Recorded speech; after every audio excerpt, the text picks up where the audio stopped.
ठिकाणी युवासेना शहर प्रमुख संपदा भगत श्रीफळ वाढवून या ठिकाणी या गोकुळाष्टमीच्या भव्य दिव्य सोहळ्याच्या कार्यक्रमाचं श्रीफळ वाढवून या ठिकाणी उद्घाटन करतायत आणि त्याच वेळेला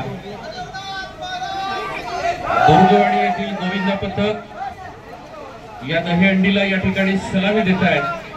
आपण सर्वांनी पाहूया किती थराची सलामी या ठिकाणी ते या दहीहंडीसाठी देत आहेत। दुर्गवाडी गोविंदा पथक मंडणगड शहरातील अतिशय जुनं हे गोविंदा पथक आहे। मी सन्माननीय युवासेना शहर प्रमुख महिला आघाडीच्या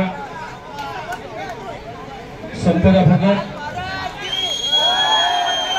नगरसेवक आणि नगरपंचायतीचे गटनेते आणि शहर प्रमुख सन्माननीय विनोद जाधव तसेच या ठिकाणी उपस्थित असलेल्या सर्व मान्यवरांच्या उपस्थितीत या ठिकाणी उद्घाटन होते आणि दुर्गवाडीच्या दहीहंडीने या ठिकाणी अतिशय गोविंदा पथकाने